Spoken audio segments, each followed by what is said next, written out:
Conoce la fascinante historia de personas como tú, como yo, que vivieron al estilo de Jesús y transformaron sus vidas. Bienvenido al Catálogo Divino. Cuarta temporada. Comenzamos una nueva semana y les enviamos nuestro fraternal saludo, deseándoles que el Señor Jesús bendiga todos sus proyectos.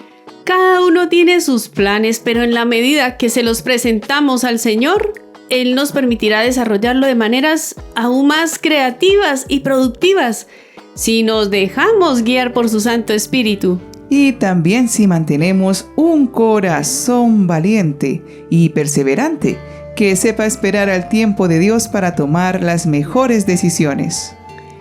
Casi como pequeños reyes debemos tomar decisiones y ser arriesgados para defender y hacer grande el reino de Dios en nuestra vida. Lancémonos a la aventura de la vida, seguros de que Dios nos acompaña, y pidamos la ayuda de nuestros hermanos del cielo, los santos. En este día 29 de julio, los santos que interceden por nosotros de manera especial son: Destaca en esta fecha la memoria de Santa Marta, Lázaro y María, discípulos del Señor. También recordamos a San Calínico, mártir, San Félix, mártir, Santos Simplicio, Faustino, Beatriz y Rufo, mártires, San Lupo, obispo, San Próspero, obispo, San Olaf, mártir, Beato Urbano II, papa, San Guillermo Pinchón, obispo, Beatos mártires Luis Bertrán, presbítero, Mancio de la Santa Cruz y Pedro de Santa María, religiosos.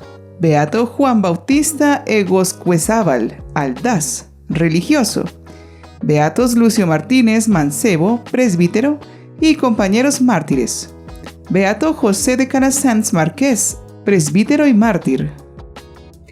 En medio de muchas historias sorprendentes, nos admiramos de la vida de un rey vikingo, que aunque vivió los excesos de la vida pagana y violenta de su pueblo, cuando recibió el Evangelio, se consagró a llevar a toda su nación a los pies de Jesucristo, como el primer rey noruego cristiano.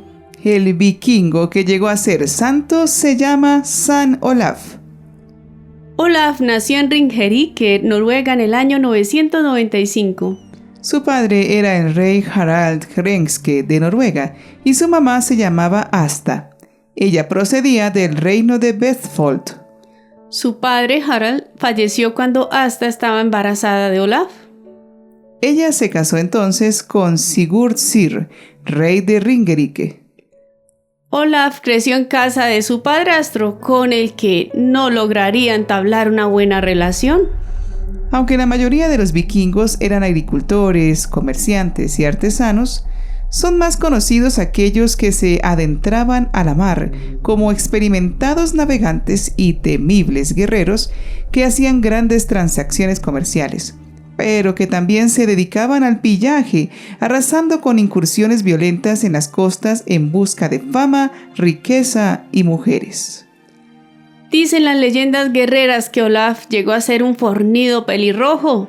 De hecho, le apodaban Olaf el Gordo, y era buen arquero y nadador, hábil artesano y jugador de talante, también cruel y vengativo. Y es que se forjó en el rudo ambiente vikingo de las expediciones. Su mamá lo envió a los 11 años a participar por primera vez de aquellas legendarias actividades de pillaje y saqueo.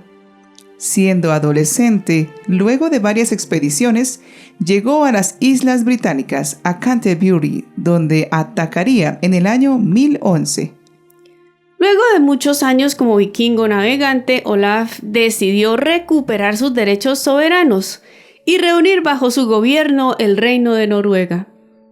Tras un corto viaje por las costas de España, en Galicia, donde fue derrotado, viajó hacia Normandía en Francia, entonces poblada y gobernada por daneses y noruegos, a condición de que protegieran al país, llegando a la casa del duque Ricardo II. El duque Ricardo se había vuelto cristiano y era muy fervoroso. De este paisano, Olaf conoció el cristianismo y la vida de los santos. Se cuenta que con este testimonio, Olaf decidió bautizarse. Además, el duque Ricardo le mostró una nueva manera de gobernar, organizando un estado civilizado y moderno, inspirado también en la vida del emperador Carlomagno. Retornando a su tierra, encontró en Noruega un país dividido, bajo el control de los líderes locales, los daneses y los suecos. Así que capturó y envió al exilio a Kon Eriksson, el gobernador nombrado por el rey de Dinamarca. Y dominando a los distintos caudillos regionales, llegó a hacerse rey del centro y sur de Noruega. Luego hizo un acuerdo de paz con el rey sueco, también llamado Olaf, casándose con su hija Astrid, de quien nació su primogénita, llamada Ulfhid, en 1020. De otra mujer llamada Alfhild, tuvo un hijo ilegítimo en el año 1024, llamado Magnus, que sería su sucesor. Perseverante, Olaf pudo conquistar el norte de Noruega y así logró la anhelada unificación de su patria. Con un liderazgo indiscutible, Olaf emprendió el proyecto de hacer del cristianismo la religión oficial de su reino. Aunque un rey anterior a él, también llamado Olaf, había traído el cristianismo, el predominio de las creencias paganas era evidente. El soberano tomó medidas que en muchos casos fueron muy drásticas para detener el auge del paganismo en Noruega y cimentar la fe cristiana, distinto a otros medios más persuasivos que utilizaron otros reyes cristianos de su época. Se cuenta que el rey estableció la pena de muerte y la amenaza de mutilación para aquellos que se negaran a adoptar el cristianismo. Trajo a Noruega 4 obispos de Inglaterra y ordenó la construcción de iglesias en todo el país. El rey Olaf, siguiendo el consejo del obispo de Nidaros, promulgó muchos decretos benéficos y abolió las leyes y costumbres que se oponían al evangelio. Se prohibió la poligamia, la violación, el rapto de mujeres y el abandono de los recién nacidos en el campo o en el bosque, que ahora tenían que ser bautizados de manera obligatoria. Los muertos tenían que ser enterrados en suelo santo, es decir, en las iglesias, y no según las tradiciones paganas. Fue tan diligente el proceso que el mismo rey recorrió el país para hacer valer las nuevas leyes. Llegó a reinar 15 años, donde además logró aumentar la riqueza del reinado con su gestión. Pero lo que ocasionó su ruina fueron las siguientes leyes que proclamó.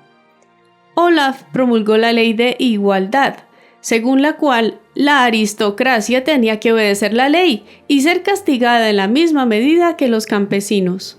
Los nobles no querían perder sus privilegios, menguados a causa de la unificación de Noruega y la nueva organización del poder regional.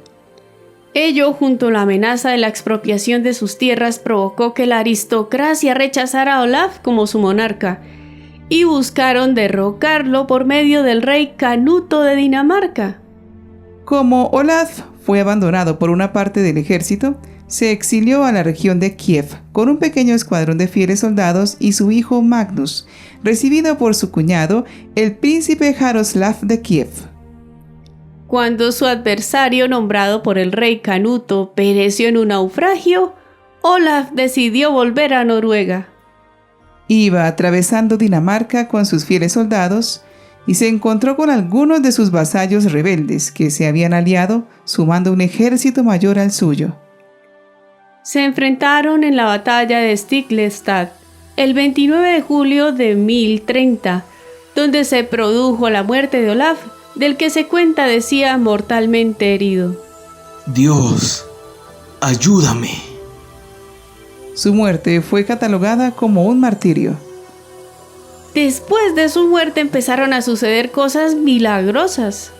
Un eclipse solar fue interpretado como un mensaje de descontento de Dios. Se contaron de varias curaciones milagrosas. Los campesinos del lugar se llevaron el cuerpo y lo sepultaron junto al río Nidelven en la ciudad de Nidaros, actual Trondheim. A partir de entonces comenzaría la veneración de Olaf, que fue llamado popularmente el Santo. Fue canonizado en el año 1164 por el Papa Alejandro III. Con el tiempo, la pequeña capilla se transformaría en la Catedral de Nidaros, que sería un frecuente centro de peregrinación hasta la época de la Reforma Protestante. Fue venerado por los noruegos por querer proteger a los débiles de los poderosos y proveerles en sus carencias, y con el tiempo se convirtió en patrono y héroe nacional. Oremos al Rey de Reyes para que nos proteja como este rey noruego quiso velar por su pueblo. Dios Todopoderoso y Eterno, que concediste a San Olaf, rey, luchar por la fe hasta derramar su sangre, haz que, ayudados por tu intercesión, soportemos por tu amor nuestras dificultades y con valentía caminemos hacia ti, que eres la fuente de toda vida. Por nuestro Señor Jesucristo. Amén.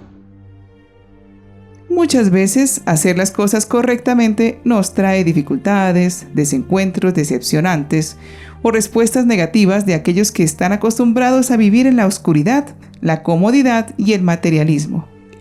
Ser cristiano es vivir un constante cuestionamiento de si mis decisiones están de acuerdo a lo que es justo y noble delante de Dios. Desafortunadamente, el temor al que dirán hace que vacilemos, cambiemos de parecer y cometamos pequeñas deshonestidades.